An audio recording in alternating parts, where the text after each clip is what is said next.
आधारित होती है। सत्य बोलना लेकिन प्रिय और हितकारी रूप में बोलना। सत्य हो लेकिन हितकर हो। भगवत गीता 17-15 पढ़िए कोई। 17वें अध्याय 15वां श्लोक पढ़िए कोई।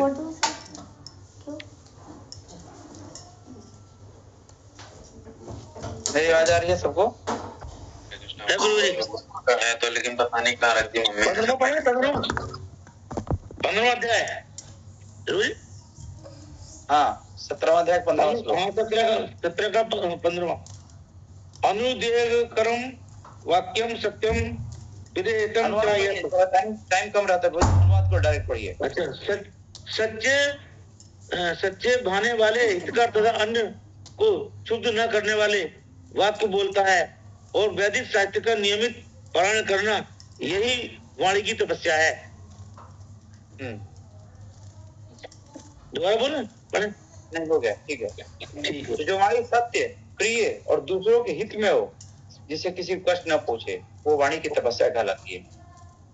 तो स्थित प्रज्ञ व्यक्ति कठोर सत्य को भी इस प्रकार कहता है कि उस सुनने वाले को आहत ना करे, बल्कि उसे आत्म निर्माण के लिए प्रेरित करे। जैसे यदि कोई व्यक्ति बुरी आदतों में लिप्त है तो स्थित प्रज्ञ व्यक्ति उसे सीधा अपमानित नहीं करेगा, बल्कि प्रेम पूर्वक उसे सही मार्ग दिखाएगा। उसकी वाणी न्याय संगत और संतुलित होती है, जिससे श्रोता लोगों को कष्ट नहीं होता है, बल्कि आत्म सुधार की प्रेरणा मिलती है। उसको गलती की, वही व्यक्ति सांसारिक व्यक्ति उसकी गलती सुधारेगा तो उसको कष्ट पहुंचेगा, बोल कैसे दिया। और वही व्यक्ति संत कोई बोले, भक्त बोलेगा तो इतना मधुर लगेगा कि वो तुरंत सरेंडर कर देगा अपने आप को। दूसरी बात, पहली बात मैंने क्या बताया कि उसका सत्य है, प्रिय है और संतुलन बना के बोलता है। अगर कोई व्यक्ति कोई बुरी आदतों में लिप्त है, लेकिन ऐसे बोलेगा, उसको अपमानित नहीं करेगा, बल्कि उसको प्रेम पूर्वक सही मार्ग दिखाएगा। दूसरा, वाणी में उसके छल कपट नहीं होता। स्थित प्रज्ञ व्यक्ति किसी से कुछ पाने, किसी को धोखा देना या अपनी बातों से किसी को भ्रमित करने का प्रयास नहीं करता है। वो जो भी कहता है निष्कपट और स्पष्ट होता है। वो समझ आ रहा है? जैसे महाभारत में विदुर जी महाभारत धृतराष्ट्र के मंत्री थे, लेकिन हमेशा सत्य बोलते थे। उन्होंने धृतराष्ट्र को कई बार समझाया कि कौरवों का धर्म उनके कुल के विनाश का कारण बनेगा। हालांकि धृतराष्ट्र उनकी बातों को नजरअंदाज कर दिया, लेकिन विदुर जी ने कभी भी अपने सत्य मार्ग को नहीं छोड़ा। तो हमने बोला कि स्थित प्रज्ञ व्यक्ति की वाणी सत्य पर आधारित होती है, और हमने आपको 2 पॉइंट बताया। पहला पॉइंट ये बताया कि सत्य और प्रियता का संतुलन होता है। दूसरा पॉइंट बताया कि वाणी में छल कपट का भाव होता है। हमने इसमें महाभारत में विदुर जी की स्टोरी बताया आपको। अब दूसरा पॉइंट लीजिए, स्थित प्रज्ञ व्यक्ति की वाणी धर्म के अनुरूप होती है। पहला हमने बताया था कि स्थित प्रज्ञ व्यक्ति की वाणी सत्य पर आधारित होती है। दूसरा पॉइंट बता रहा हूं कि स्थित प्रज्ञ व्यक्ति की वाणी धर्म के अनुरूप होती है। भगवत गीता के 2:16 में, ना सत्यो विदते भावो ना भावो विदते सत्य। सत्य का कभी नाश नहीं होता है, और असत्य की कभी सत्ता नहीं होती है। इसलिए स्थित प्रज्ञ व्यक्ति किसी भी परिस्थिति में अधर्म या सत्य को स्वीकार नहीं करता है। वो अपनी वाणी से केवल उन बातों को प्रकट करता है जो भगवान, धर्म और आत्म साक्षात्कार के लिए उपयोगी होता है। उसकी वाणी से निकले शब्द ज्ञान और भक्ति को बढ़ावा देता है। स्थित प्रज्ञ व्यक्ति विवादों और निंदा से दूर रहता है। किसी प्रकार कोई विवाद में नहीं पड़ता। वितंडा न यथार्थ यस्यात्, अनावश्यक वाद विवाद करना या झूठे तर्क देना स्थित प्रज्ञ व्यक्ति के लक्षण नहीं होते हैं। किसी भी वाद विवाद, कोई भी संसारिक घटनाओं को वाद विवाद में नहीं पड़ता। हो कभी भी निरर्थक वाद विवाद में नहीं पड़ता, क्योंकि वो जानता है कि व्यर्थ की बहस से किसी को भला नहीं होता है। वो दूसरों की निंदा या आलोचना करने में बिल्कुल रुचि नहीं रखता, बल्कि शांत रहता है, धैर्यपूर्वक सत्य को प्रकट करता है। जैसे श्री चैतन्य महाप्रभु का मौन। जब चैतन्य महाप्रभु काशी में थे तो वहां के पंडित तो उनसे शास्त्रार्थ करने के लिए प्रेरित करते थे, लेकिन विवाद में नहीं पड़े और केवल भगवान के पवित्र नामों का महत्व प्रचार किया उन्होंने बनारस में रह करके। तीसरा, पहला मैंने क्या बताया कि स्थित प्रज्ञ व्यक्ति के क्या लक्षण होते हैं? सत्य बोलता है और प्रिय बोलता है और सबके हित के लिए बोलता है। दूसरा हमने क्या चर्चा किया? धर्म के अनुरूप बोलता है वो। तीसरा क्या होता है कि अहिंसक होता है, हिंसक नहीं होता है, मधुर और प्रेरणादायक होता है उसकी वाणी। माइक म्यूट कर दीजिए, किसका है? पीछे से क्या किसका आवाज आ रहा है? अपना माइक म्यूट कर दीजिए, है ना, फिर ध्यान सुन नहीं पाएंगे आप। स्थित प्रज्ञ व्यक्ति की वाणी अहिंसक, मधुर और प्रेरणादायक होती है। दूसरों को आहत न करने वाली भाषा बोलता है वो। श्रीमद् भागवतम के 3:25-21 में तितिक्षा कारुणिका सुहृदम सर्वदेही नाम। क्योंकि भक्त क्या करता है? सहनशील होता है, दयालु होता है, सब जीवों का वेल विशर होता है, शुभ चिंतक होते हैं। इसी प्रकार व्यक्ति अपनी वाणी से किसी को ठेस नहीं पहुंचाता। वो कठोर शब्दों का प्रयोग नहीं करता और नहीं अपमानजनक भाषा का उपयोग करता है कभी। उसकी वाणी से करुणा और प्रेम प्रकट होता है। यदि उसे किसी को सचेत करना हो तो भी वो प्रेम और धैर्य से समझाता है वो। जैसे भगवान राम की वाणी, जब माता कैकेयी ने भगवान राम को वनवास दिया तब भी उन्होंने कठोर वचन नहीं कहा। उन्होंने अपनी माता के निर्णय को प्रेम पूर्वक स्वीकार कर लिया। तो स्थित प्रज्ञ व्यक्ति की वाणी सुनने वाले को आध्यात्मिक रूप से ऊंचा उठाने वाली होती है।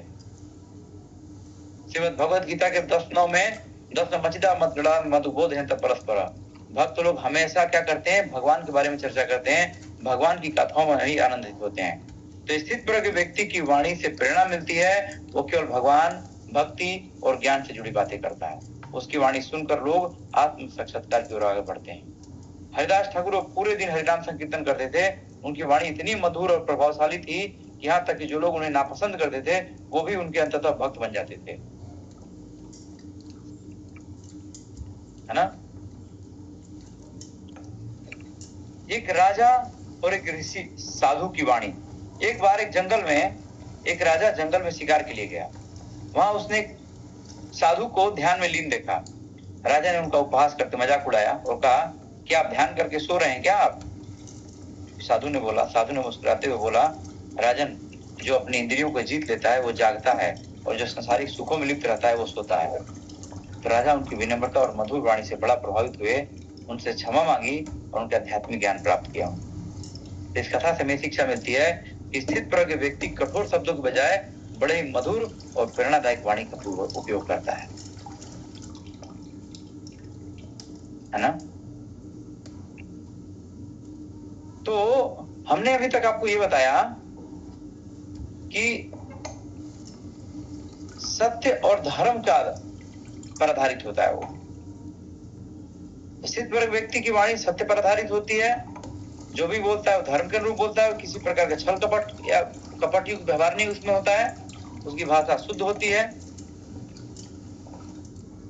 स्थित प्रज्ञ व्यक्ति कभी व्यर्थ या अधिक नहीं बोलता है। उसकी वाणी अत्यंत नियंत्रित होती है। युक्त आहार विहार से युक्त चेष्टा से कर्मसु।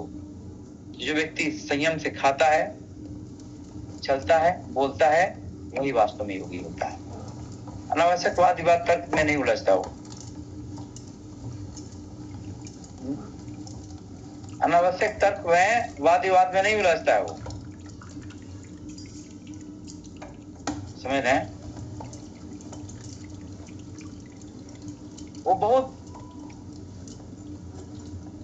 ये कहा जाए कि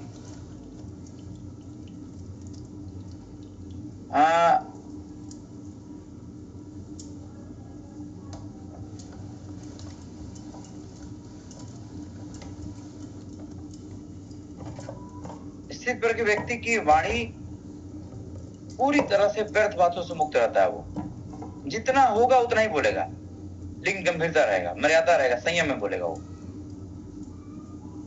उसकी बातों को बहुत समाज में प्रभाव पड़ता है। तो जो व्यक्ति संतुलन आहार, कार्य और निद्रा, संतुलित नींद लेता है वो वास्तविक रूप से भक्त बनता है। इस श्लोक में भगवान श्री कृष्ण बता रहे हैं कि एक भक्त को केवल अपने खान पान व्यवहार संयम होता है, बल्कि वो अपनी वाणी पर भी नियंत्रण रखता है। वो व्यर्थ प्रासंगिक अनावश्यक बातों से बचता है। वो सोच समझ करके बोलता है ताकि उसकी वाणी प्रभावशाली और अर्थपूर्ण हो। उसकी वाणी हमेशा भगवान, धर्म और भगवान से संबंधित जो बातें बोलता है वो। संयमित हमेशा वाणी बड़ी बोलता है। सुमना सष्टानि इंद्रियाणि प्रकृति हस्तानि कर्षति। श्रीमद् भागवतम के 3:26-27 में इंद्रियों को संयमित रखना बड़ा आवश्यक है, अन्यथा मनुष्य संसार के आकर्षणों में फंस जाता है वो। और वाणी भी एक महत्वपूर्ण इंद्रिया है। यदि इसे नियंत्रित नहीं किया जाए तो बहुत अधिक समस्याएं पैदा कर देती हैं ये। तो इसलिए स्थित प्रज्ञ व्यक्ति अनावश्यक बातों से समय अपना नष्ट नहीं करता है और सारघवित उपयोगी वचन बोलता है। वो वाणी का उपयोग केवल ज्ञान वर्धन यानी कि भक्ति के प्रचार के लिए करता है। वो जब विदुर जी को राजा धृतराष्ट्र ने अपमानित करके महल से बाहर निकाल दिया तो उन्होंने कोई कठोर वचन नहीं कहा, बल्कि दुर्योधन ने बड़ा कठोर वचन बोला था। लेकिन बदले में विदुर जी ने ऐसी कोई वाणी नहीं बोला जिससे धृतराष्ट्र को या दुर्योधन को बुरा लगे। उन्हें शांति और बड़े धैर्य के साथ महल का त्याग कर दिया और तीर्थ यात्रा पर निकल गए। स्थित प्रज्ञ व्यक्ति अनावश्यक विवादों और तर्क वितर्क से दूर रहता है। व्यर्थ विवाद से बचता है। वो श्रीमद् भागवतम के 11:28-2 में बता रहे हैं, अनावश्यक विवाद करना स्थित प्रज्ञ पुरुष का स्वभाव नहीं होता है। स्थित प्रज्ञ व्यक्ति कभी व्यर्थ के बहस में नहीं उलझता, वो राजनीतिक बातें में नहीं रहता, वो सांसारिक बातों में नहीं रहता, वो किसी से केवल जीतने के लिए तर्क नहीं करता, बल्कि देखता है कि सामने वाला व्यक्ति जिज्ञासु है तो उसे सत्य बताता है। यानी कि यदि कोई व्यक्ति अनावश्यक रूप से तर्क करता है तो चुप रहकर विवाद से बचता है। जैसे चैतन्य महाप्रभु पंडितों का तर्क था, जब काशी के पंडितों ने उनसे वेदांत और शास्त्रार्थ करने को कहा तो उन्होंने केवल मौन रखा चैतन्य महाप्रभु ने, लेकिन जब बहुत निवेदन वो लोग किए तो उन्होंने बहुत ही सरल भाषा में शुद्ध भक्ति की महत्व बता दिया। तो मौन भी एक साधना है जिससे व्यक्ति को शक्ति मिलती है, ऊर्जा मिलती है, उससे व्यक्ति को वाणी में प्रभाव पड़ता है। असल में वाक पटुता सिद्धि आती है यही से ये बहुत जल्दी सिद्धि आ जाती है। लेकिन झूठ बात करेंगे, जो सत्य के मार्ग में चल रहे हैं और झूठ बोलते रहेंगे तो फिर वो वाणी में सिद्धि नहीं आती है। इसको बोलते हैं वाक पटुता सिद्धि अपने आप ऑटोमेटिक आ जाती है।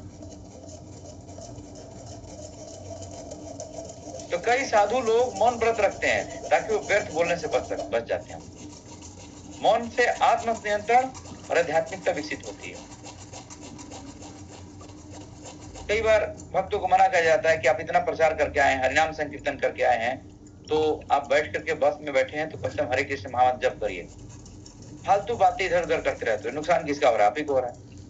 आप 2 घंटा 3 घंटा 4 घंटा मेहनत करके आ रहे हैं, सुबह 2 घंटा तपस्या कर रहे हैं, माला जप कर रहे हैं, साधना कर रहे हैं, सेवा कर रहे हैं, और फिर आके प्रजल्पा करिए, फिर आके बस में लड़ाई झगड़ा करिए, तो आपका वाणी की तपस्या चली जाएगी आपकी। रघुनाथ दास गोस्वामी वो केवल भगवान के नाम का जप करते थे, जब भी खाली समय मिलता, बहुत ही सीमित शब्दों में बातचीत करते थे।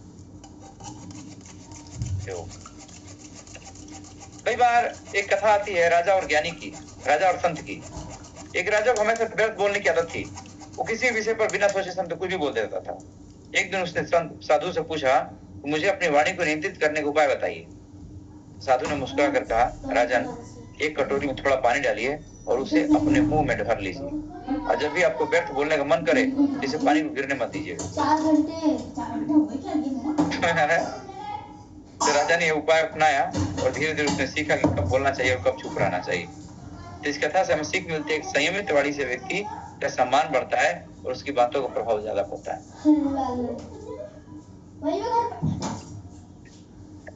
कई बार लोग तंबाकू खा के, पान बीड़ी सिगरेट पी करके बोल ना सकते, वो वाणी की समस्या नहीं है, वो वाणी के कोई बहुत ज्यादा प्रभाव नहीं पड़ता है। वो शराब पी के बोलना या तंबाकू खा के बोलना या किसी मीट खा के बोलना, जुआ खेल के बोलना, अवैध संग करके बोलना, वो वाणी की तपस्या खत्म हो जाती है, पड़ता ही नहीं है।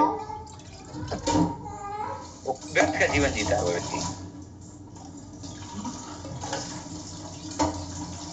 शक्ति का संचय तभी हो पाएगा जब व्यक्ति व्यर्थ की बातों से बचेगा। व्यर्थ बात विवाद से बचता है, वो अनावश्यक तर्क वितर्क में नहीं पड़ता है वो, उससे, क्योंकि उसी से मानसिक शांति चली जाती है उसकी। जो व्यक्ति कम लेकिन सार्थक बोलता है उसकी बातों का सबसे अधिक प्रभाव पड़ता है। तो हमें भी अपनी वाणी को संयमित, मर्यादित रखने का प्रयास करना चाहिए। कम बोलना चाहिए, सार्थक बोलना चाहिए, सत्य बोलना चाहिए और केवल आवश्यक समय पर बोलना चाहिए। ये स्थित प्रज्ञ व्यक्ति की भाषा है, ये विशेषता है उसकी।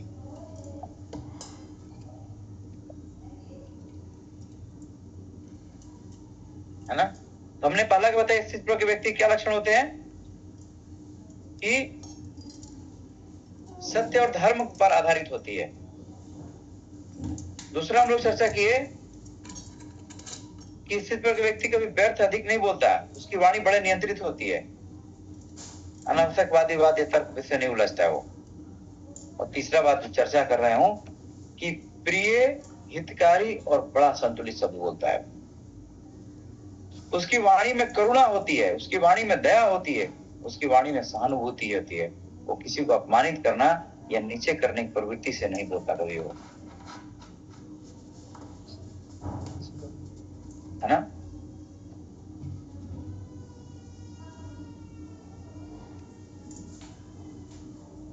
कहने का मतलब ये है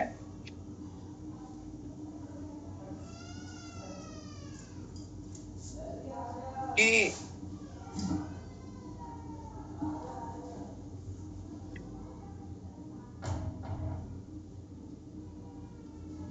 देखा जाए तो स्थित प्रज्ञ व्यक्ति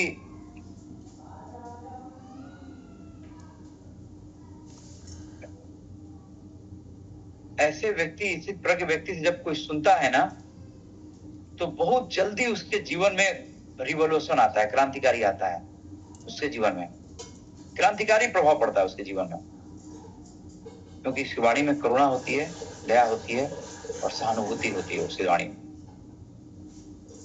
और वो कभी किसी का अपमान नहीं करता है, वो कभी किसी का अपमान नहीं करता।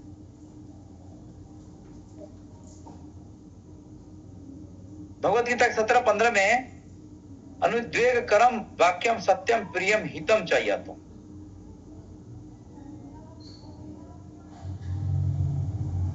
17:15 पढ़ेंगे कोई, 17वें अध्याय का 15वां श्लोक।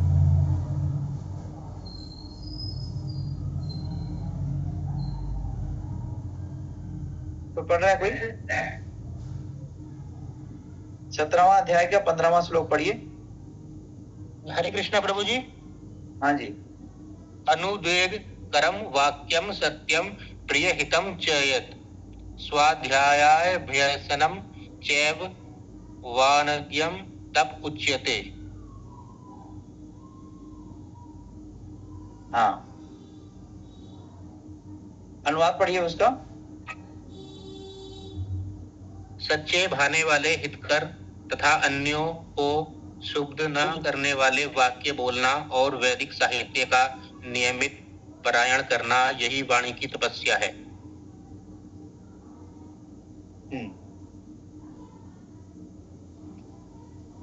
तो समझ में आ रहा है आप लोगों को? भगवद गीता 17वें अध्याय 15वें श्लोक देख सकते हैं आप। जो वाणी सत्य, प्रिय और हितकारी हो, जिससे किसी को कष्ट न पहुंचे, वही है वाणी की तपस्या। माइक म्यूट कर दीजिए। इस श्लोक में भगवान श्री कृष्ण हमें बता रहे हैं कि स्थित वर्ग व्यक्ति की वाणी 3 गुणों से युक्त होती है। पहला अनुद्वेग करम, जिससे किसी को कष्ट न पहुंचे। दूसरा सत्यम, जो सत्य हो, असत्य अभ्रमकारी न हो। तीसरा प्रियम एवं हितम, जो मधुर हो, प्रिय हो और दूसरों को कल्याण के लिए हो। कठोर से कठोर सत्य को भी मधुरता से कहना। स्थित प्रज्ञ व्यक्ति सत्य तो बोलता है, लेकिन वो इसे इस प्रकार कहता है कि दूसरों के लिए प्रिय और हितकारी हो जाता है। वो इतना गंभीर होता है वो। लेकिन वही व्यक्ति कोई जिसके अंदर तपस्या नहीं है, वो व्यक्ति बोलेगा तो उसके ऐसा लगे शरीर, उसके सीने में कांटे चुभ रहे हैं। हाँ, लेकिन वो भी कठोर वचन बोलता है, लेकिन वो हितकर होता है, प्रिय लगता है। तो सत्य बोलते समय कठोर शब्दों का प्रयोग नहीं करता है। उसकी वाणी में शांति और बहुत करुणा होती है। वो सामने वाले व्यक्ति की स्थिति को समझते हुए बोलता है, ताकि सत्य को आसानी से स्वीकार किया जा सके। जैसे भगवान श्री कृष्ण और अर्जुन के समान, अर्जुन युद्ध से भागना चाहते थे, लेकिन श्री कृष्ण ने उन्हें कठोर सत्य को बड़े ही प्रिय और हितकारी रूप से समझाया। यदि श्री कृष्ण सीधे ही अर्जुन को कायर कहकर डांटते, तो अर्जुन शायद युद्ध के लिए तैयार नहीं होते।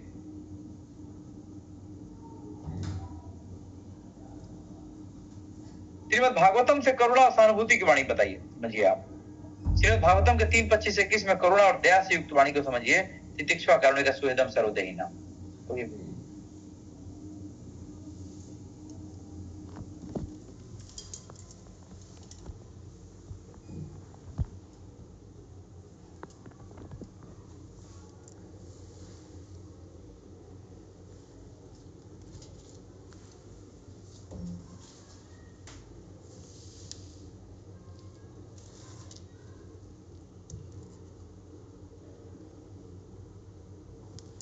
था हरे कृष्णा प्रभु जी, आप 3, 25, 21 श्लोक के बारे में बता रहे थे। हाँ,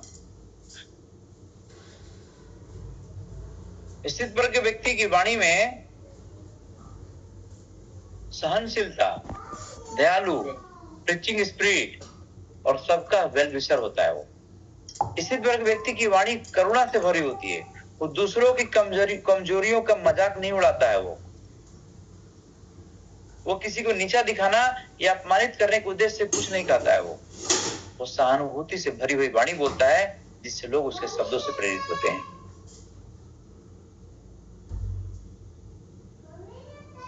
श्रीमद् भागवतम के 4:8-20 बता रहे हैं, सताम ही संदास नियम आर्दसा दृष्टवा परमेय।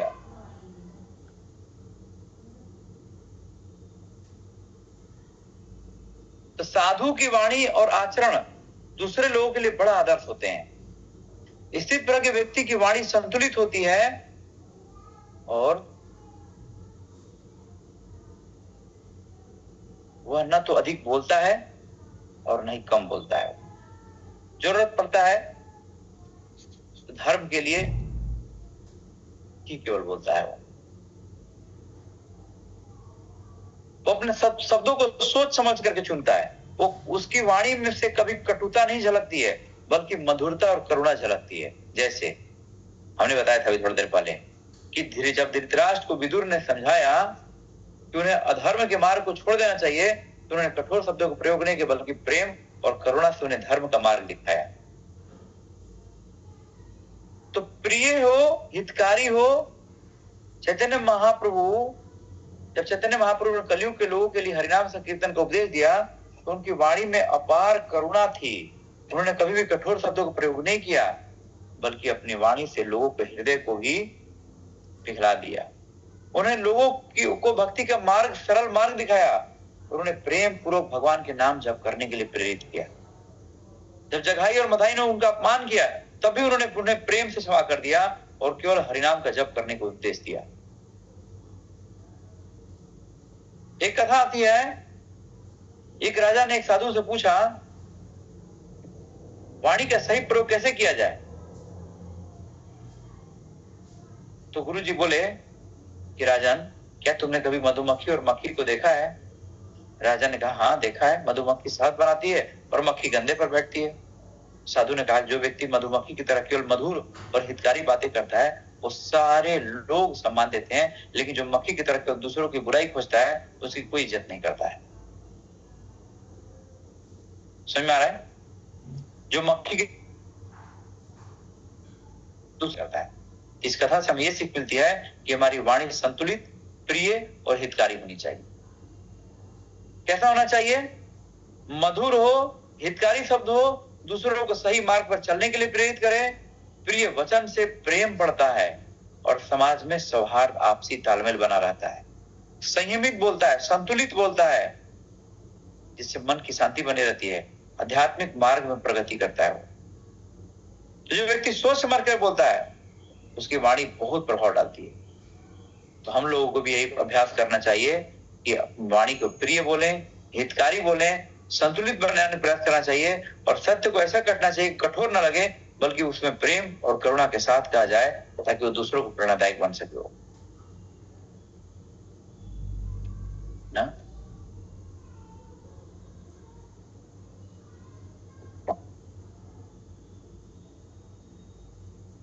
अब हम लोग चर्चा करेंगे कि स्थित प्रगति से क्या भाषा हमने चर्चा किया, ठीक है ना? स्थित प्रगति का भाषा चर्चा किया, समाधि अस्व केशव।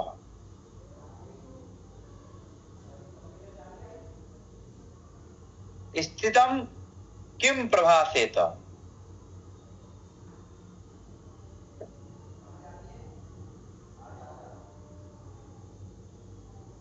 किमासीत ब्रजेत किम, वो कैसे बैठता है, कैसे चलता है, उसके जीवन में कैसी स्थिरता और दिव्यता दिखाई देती है।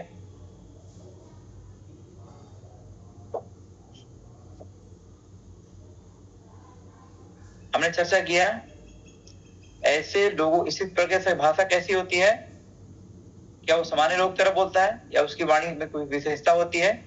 हमने बड़े विस्तार से बताया, इस पर चर्चा किया। दूसरा चर्चा किया समाधियस्य केशव, जो पुरुष परमात्मा भगवान में पूरी तरह स्थिर है, उसकी क्या पहचान, इस पर चर्चा की हम लोग। अब चर्चा कर रहे हैं स्थितम किम प्रभासित, ऐसा व्यक्ति कैसा बोलता है, उसके शब्दों में कैसी गंभीरता आध्यात्मिकता होती है।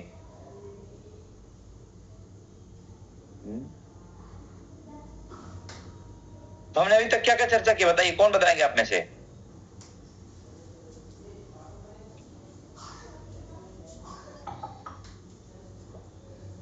हरे कृष्णा।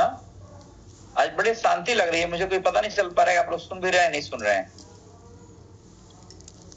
हरे कृष्णा प्रभु जी। सुन रहे हैं प्रभु जी। बताइए, सुन रहे हैं तो क्या सुन रहे हैं, बताइए क्या समझ पा रहे हैं आप? हरे कृष्णा प्रभु जी। प्रभु जी, आपने बताया कि जिस व्यक्ति की बुद्धि भगवान में लग चुकी है, जो भौतिक द्वंद्वों से मुक्त हो चुका है, उसका आचरण भाषा कैसी होती है, ये प्रश्न अर्जुन ने श्री कृष्ण से पूछा। तो कृष्ण जी ने बताया कि भक्त की वाणी सत्य पर आधारित होती है और भक्त की वाणी में छल कपट नहीं होता। भक्त की वाणी मधुर और प्रेरणादायक होती है। भक्त जो भी बोलता है वो धर्म के अनुरूप बोलता है, अपने शब्दों से दूसरों को कष्ट नहीं पहुंचाता। और यदि कोई व्यक्ति गलत आचरण में भी लिप्त है तो भक्त अपनी वाणी से प्रेम पूर्वक उसको समझाता है। भक्त की वाणी धर्म के अनुरूप होती है। विवादों और निंदा से भक्त हमेशा दूर रहता है। दूसरों की निंदा आलोचना करने में भक्त रुचि नहीं रखता। उसकी वाणी अहिंसक होती है। भक्त का स्वभाव दयालु होता है। भक्त लोग हमेशा भगवान के बारे में ही चर्चा करते हैं। हरे कृष्णा प्रभु जी। हरे कृष्णा, बहुत बहुत धन्यवाद प्रभु जी। हाँ, और कौन बताएंगे? हरे कृष्णा प्रभु जी। हाँ जी। प्रभु जी, आपने बोला कि मौन रह के ही अपनी साधना बढ़ाता है, और जब वो बोलता है तो वो सोच समझ कर बोलता है कि मतलब जैसे उसे बोलना है तो सिर्फ वो कृष्ण की कथा या कृष्ण के बारे में ही बोलता है, और वो जो कभी झूठ नहीं बोलता। उसकी वाणी में हमेशा सत्य या सच्चाई ही होती है, और मतलब दया भी होता है और सहन होता है, काफी सहन शक्ति होता है, और वो किसी का अपमान नहीं करता है। फिर उसके बाद 7:15 में आपने बताया था कि सत्य ऐसे बोलता है जैसे किसी को बुरा ना लगे। कठोर से कठोर शब्द को भी विनम्र से कहता है वो। उसकी वाणी में शांति और करुणा होती है। फिर 3:21 में बताया कि किसी को कुछ नहीं कहता है, प्रेम से हर चीज को हैंडल करता है, और मतलब मधुर से, और बताता है कि मतलब उसकी वाणी में इतनी सच्चाई होती है कि सामने वाला भी कोई हर्ट ना करता है। फिर आपने बताया कि मधुर, हितकारी और आध्यात्मिक मार्ग में जो व्यक्ति चलता है वो बहुत सोच समझ कर ये सब चीजें बोलता है कि मधुर भी होती है उसकी वाणी में, और हितकारी भी होती है, और आध्यात्मिक भी होती है। हरे कृष्ण। धन्यवाद माता जी। अब हम लोग चर्चा करने जा रहे हैं। 3 पॉइंट हम लोग चर्चा कर चुके हैं, है ना। चौथे पॉइंट पे चर्चा कर रहे हैं कि किमा सीत ब्रजेत किम, वो कैसे बैठता है, कैसे चलता है, उसके जीवन में कैसी स्थिरता दिव्यता दिखाई देती है। ठीक है ना। कैसे चलता है, कैसे बैठता है, यानी कि उसके जीवन में कैसी स्थिरता होती है, इसको कैसे समझा जाए।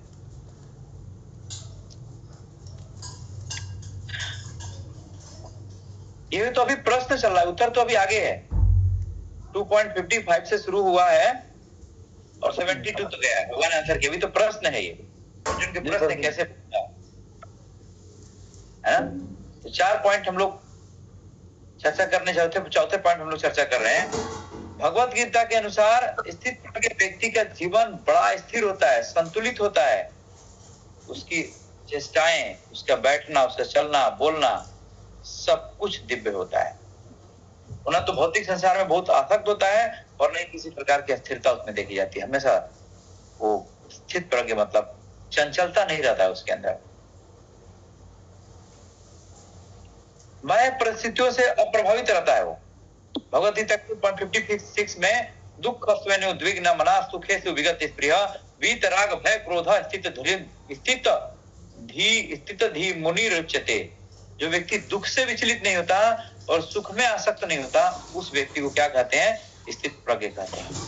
इसका अर्थ है कि स्थित प्रज्ञ व्यक्ति किसी भी परिस्थिति में संतुलित रहता है, चाहे उसे सम्मान मिले या अपमान मिले, वो समान भाव से रहता है।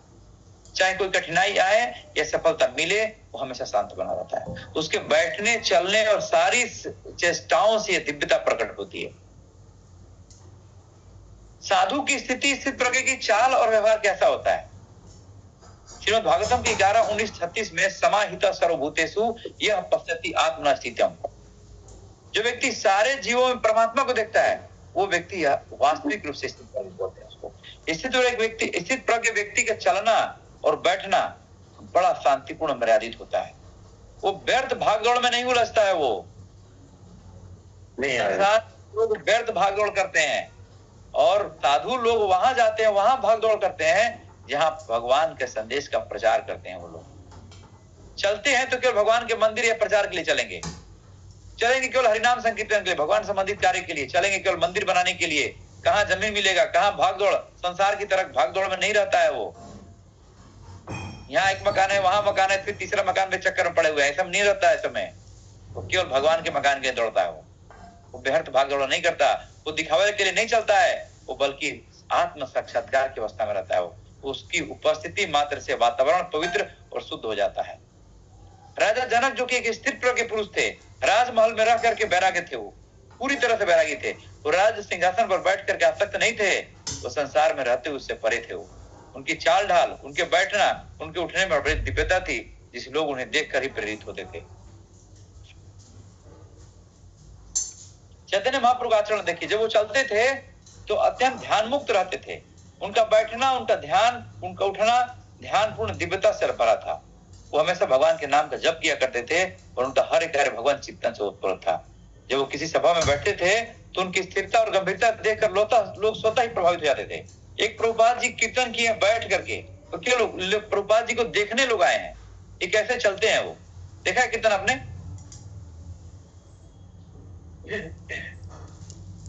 बूढ़े बच्चे सब, हाँ, क्यों? देखने के लिए कि कैसे बैठ के उठ के चल रहे हैं ये।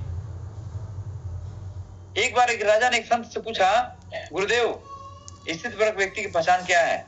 साधु ने मुस्कुरा कर कहा, राजन, मैं तुम्हें कार्य सौंप रहा हूँ और मेरे इस कटोरे में तेल भरा है, लेकिन इसे ले करके पूरे महल में चलो, लेकिन ध्यान रखना कि तेल की एक बूंद भी नीचे न गिरे। राजा ने बड़े सावधानी से कार्य किया। तब साधु ने पूछा, राजन, जब तुम ये कर रहे थे तो तुम्हारा ध्यान कहाँ था? राजा बोला, सिर्फ तेल पर, ताकि वो गिरे ना।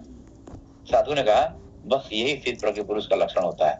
वो संसार में रहता है, चलता फिरता है, कार्य करता है, लेकिन उसका ध्यान हमेशा भगवान में रहता है, भगवान की सेवा में करता रहता है। वो देखता है, कहीं जाता है तो देखता है कि यहाँ पर भक्त नहीं बने हैं, क्या किया जाए, यहाँ पर सबसे पहले हरिनाम किया जाए, इसलिए चलता है वो। इस कथा से स्पष्ट होती है, स्थित प्रज्ञ व्यक्ति का जीवन बाहरी गतिविधियों से भले जुड़ा हो, लेकिन उसका मन हमेशा ईश्वर में हमेशा रहता है। वो उसका मन हमेशा भगवान में रहता है। वो इससे संबंधित एक और कथा आती है कि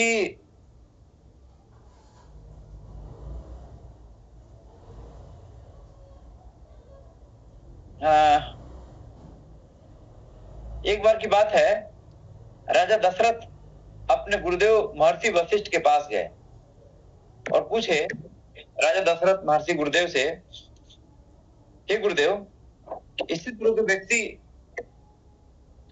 प्रज्ञ जो व्यक्ति होता है वो कैसे चलते फिरते व्यवहार करते हैं? तो महर्षि वशिष्ठ मुस्कुराए और बोले, राजन, मैंने राजा दशरथ को, मैं आपको इसका उत्तर अपनी जीवनचर्या से दूंगा। राजा दशरथ ने देखा कि महर्षि वशिष्ठ का चलना इतना अद्भुत था, बड़े ही मृदु और संतुलित था। वो कभी शीघ्रता से नहीं चलते थे। जब वो बैठते थे पूर्ण स्थिरता के साथ ध्यान मग्न हो जाते थे। जब वो किसी से बोलते थे उनकी वाणी में मधुरता और करुणा झलकती थी। वो कुटिया में रहते थे, लेकिन उनके आचरण में से दिव्यता अनुभव होता था। आप देखें प्रभुपाद जी का मॉर्निंग वॉक देखें, कैसे चलते थे प्रभुपाद, कितनी वाणी में गंभीरता होती थी। राजा दशरथ ने कहा, गुरुदेव, अब मैं समझ गया हूँ। स्थित प्रज्ञ व्यक्ति अपने आचरण से सबको शिक्षा देता है। ये कथा हमें सिखाती है कि स्थित प्रज्ञ व्यक्ति का आचरण स्वाभाविक रूप से संतुलित, धैर्ययुक्त और शांति से भरा होता है। ये कथा हमें सिखाती है कि कोई भी व्यक्ति जो साधक होता है वो केवल भगवान से संबंधित गतिविधियों के लिए कार्य करता है, उसी और गतिविधियों को कार्य करने के लिए चलता है बस। जब भगवान श्री राम को वनवास हुआ तो भरत उन्हें मनाने के लिए चित्रकूट गए, भरत जी, और भरत जी ने श्री राम से कहा कि भैया आप क्यों इस कठिन वन में रह रहे हैं? माता पिता की आज्ञा थी लेकिन अब वे नहीं रहे, कृपया अयोध्या लौट चलिए आप। श्री राम ने बड़े शांत भाव से उत्तर दिया, भरत, स्थित प्रज्ञ व्यक्ति कभी अपने कर्तव्य से विचलित नहीं हो सकता। मैंने पिता की आज्ञा को स्वीकार किया है और धर्म का पालन करना मेरा कर्तव्य है भरत। भरत ने देखा कि वनवास की कठिन परिस्थितियों में भी भगवान श्री राम के चेहरे पर कोई चिंता नहीं थी। वे स्थिर भाव से बैठे थे जैसे एक योगी ध्यान में लीन होता है। उनका चलना राजमहल के समान ही गरिमामय थी। जंगल में भी उनके बोलने का ढंग बड़ा प्रिय था, हितकारी था और सत्य पर आधारित था। ये कथा हमें सिखाती है कि स्थित प्रज्ञ व्यक्ति कभी भी परिस्थितियों से विचलित नहीं होता, बल्कि हमेशा अपने कर्तव्य पथ पर स्थिर रहता है। वो एक और कथा आती है, एक दिन गौतम भगवान बुद्ध ने अपने शिष्यों को शिक्षा दे रहे थे, तभी एक क्रोधित व्यक्ति आया और उन्हें भला बुरा कहने लगा। भगवान बुद्ध को भगवान बुद्ध शांत भाव से बैठे रहे। उन्होंने कोई प्रतिक्रिया करी नहीं की और खूब भला बुरा बोला। कुछ समय के बाद जब व्यक्ति थक गया बोलते बोलते, तो महात्मा बुद्ध ने मुस्कुराकर पूछा, यदि कोई व्यक्ति आपको कोई उपहार दे और आप उसे न लो तो उपहार किसका रहेगा? उस व्यक्ति ने बोला, जो देने वाला था उसी का रहेगा, और किसका रहेगा? महात्मा बुद्ध ने कहा, इसी प्रकार यदि तुम मुझे इतना शब्द कह रहे हो और मैं उसे स्वीकार नहीं कर रहा तो शब्द तुम्हारे ही पास रहेंगे।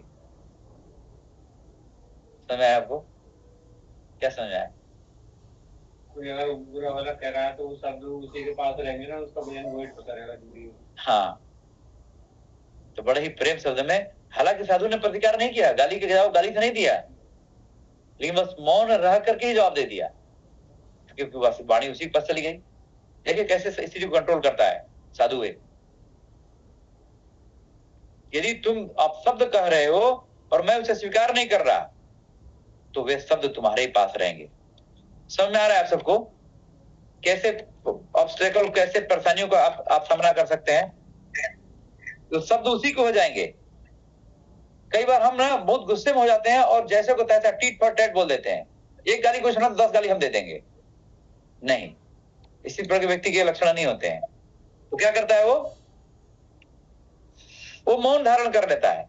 गांव में हमारे कहावत है, तो लोकाचार में हमारे गांव में कहावत है कि 100 गाली को एक चुप हरावे। अगर कोई सामने आपको गाली दे रहा है, 100 गाली दे रहा है, तो एक खाली चुप होकर सुनते रहिए और कुछ भी जवाब मत दीजिए, बल्कि उसके लिए भगवान से प्रार्थना कर दीजिए, तो गाली उसी को वापस चला जाएगा। आपको गाली देने की जरूरत नहीं पड़ेगी, आपको वापस उसी गाली चला। लेकिन अगर बोल दिए तो फिर प्रतिकार हो जाएगा, फिर कोई फायदा नहीं होगा। तो महात्मा बुद्ध ने शब्द कह रहे हो और मैं उसे स्वीकार नहीं कर रहा तो शब्द तुम्हारे पास रहेंगे। तो वो व्यक्ति महात्मा बुद्ध के धैर्य और स्थित प्रज्ञ को देखकर उनके चरणों में गिर पड़ा। ये कथा में सिखाती है कि स्थित प्रज्ञ व्यक्ति किसी भी प्रकार के अपमान या आलोचना से प्रभावित नहीं होता। वो बाहरी परिस्थितियों पर उठ करके शांति और धैर्य बनाए रखता है। जब महाभारत युद्ध समाप्त हो गया तो धृतराष्ट्र बड़े दुखी थे। वो विदुर के पास गए और कहे, विदुर, मैं अपने पुत्रों की मृत्यु के कारण शोक में डूब गया हूं, अब मुझे शांति कैसे मिलेगी? विदुर जी बोले, राजन, स्थित प्रज्ञ व्यक्ति न तो दुख में अधीर होता है और न सुख में उन्मत्त होता है। यदि आप चाहते हैं कि आपको शांति मिले तो भगवान की शरण ले और भगवान के मार्ग, भक्ति के मार्ग अपनाएं। धृतराष्ट्र ने देखा कि विदुर जी के चेहरे पर न तो किसी प्रकार की चिंता थी और न कोई संसारिक मोह था। उनका चलना, उनका बैठना, उनका बोलना पूर्ण रूप से संतुलित था। ये कथा हमें सिखाती है कि स्थित प्रज्ञ व्यक्ति जीवन के उतार चढ़ाव से प्रभावित नहीं होता, बल्कि सदा सदा आत्म साक्षात्कार में स्थित रहता है। कहने का मतलब यह है कि स्थित प्रज्ञ व्यक्ति संतुलित चाल चलता है, बैठता है। स्थित प्रज्ञ पुरुष कभी भी अधीरता या शीघ्रता नहीं दिखाता, चाहे सुख हो या दुख हो, यह हमेशा शांत रहता है। उसके हर कार्य में शांति और करुणा झलकती है। मर्यादा में कार्य करता है। वो हमेशा अपने धर्म का पालन करता है। तो हमें भी अपने जीवन में, व्यक्तिगत जीवन में स्थित प्रज्ञ विकसित करनी चाहिए, जिससे हमारा आचरण स्थिर हो सके, संतुलित हो सके और दिव्यता से युक्त हो, है ना? तो चारों पॉइंट हमने कवर किया। पहला पॉइंट हमने चर्चा किया, स्थित प्रज्ञ क्या भाषा, उसकी भाषा क्या है। समाधि केशव, जो पुरुष भगवान में पूरी तरह स्थिर रहता है, उसकी क्या पहचान है। स्थितम किम प्रभाषेत, वो कैसे बोलता है, उसके शब्दों में कैसी गंभीरता है, आध्यात्मिकता होती है या नहीं होती है। लास्ट हमने चर्चा किया वो कैसे बैठता है और कैसे चलता है, यानी उसके जीवन में कैसी स्थिरता और दिव्यता दिखाई देती है। तो अर्जुन यहाँ केवल लक्षणों की बात नहीं कर रहे हैं, बल्कि ये जानना चाहते हैं कि जिस व्यक्ति ने परम भगवान को जान लिया है, उसकी सोच, उसका व्यवहार में कैसी विशेषताएं प्रकट होती हैं। अर्जुन ये समझना चाहते हैं कि जब कोई व्यक्ति ब्रह्म ज्ञानी बन जाता है तो उसकी दिनचर्या, उसकी बातचीत, उसका आचार विचार में क्या परिवर्तन आता है। भगवान श्री कृष्ण अगले श्लोक में 2.55 से लेकर के 2.72 तक इस प्रश्न का उत्तर देते हैं भगवान, और बताते हैं कि स्थित प्रज्ञ व्यक्ति की विशेषताएं क्या होती हैं। वो मोह और भय से रहित होता है, उसे सुख दुख में समानता का अनुभव होता है, वो अपनी इंद्रियों पर नियंत्रण रखता है, तो उसकी बुद्धि हमेशा भगवान में स्थिर रहती है। कहने का मतलब यह है कि आध्यात्मिक उन्नति का लक्षण केवल ज्ञान नहीं बल्कि व्यवहार में परिवर्तन भी है। दूसरी बात, स्थिर बुद्धि वाला व्यक्ति की वाणी बड़े ही संयमित होती है और ज्ञानमय होती है। तीसरी बात, आध्यात्मिकता केवल ध्यान या साधना तक सीमित नहीं है, बल्कि वो हमारे बोलने, चलने और दैनिक जीवन में भी झलकनी चाहिए। एक शुद्ध भक्त को अपने जीवन में स्थित प्रज्ञ बनने का पूरा प्रयास करना चाहिए ताकि उसकी बुद्धि भगवान में स्थिर हो जाए। इस प्रकार अर्जुन का यह प्रश्न बहुत महत्वपूर्ण है, क्योंकि हमें प्रेरित करता है कि हम भी स्थित प्रज्ञ की ओर आगे बढ़ें और अपने जीवन को भक्ति और ज्ञान से परिपूर्ण बनाएं। हरे कृष्णा कृष्णा कृष्णा हरे हरे, हरे राम राम राम हरे हरे। तो ये आज का इतना ही है, और आप लोग तरफ से किसी को कोई प्रश्न है, कोई जिज्ञासा है या कोई कमेंट देना चाहते हैं तो आप पूछ सकते हैं। हरे कृष्णा। तो बताएंगे हमने लास्ट पॉइंट क्या चर्चा किया।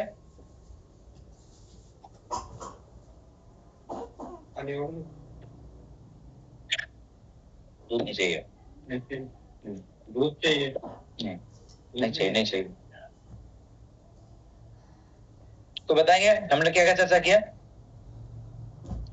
लास्ट पॉइंट, कोई बताइए। हरे कृष्णा प्रभु जी। हाँ प्रभु जी, आपने लास्ट पॉइंट में बताया कि स्थित प्रज्ञ व्यक्ति कैसे बैठता है, कैसे उठता है, बैठ के कैसे चलता है। हाँ,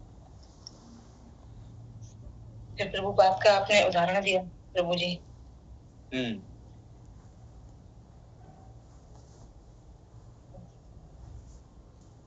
इससे अधिक मैं सुन नहीं पाई प्रभु जी, यहाँ बारात चढ़ रही है, शोर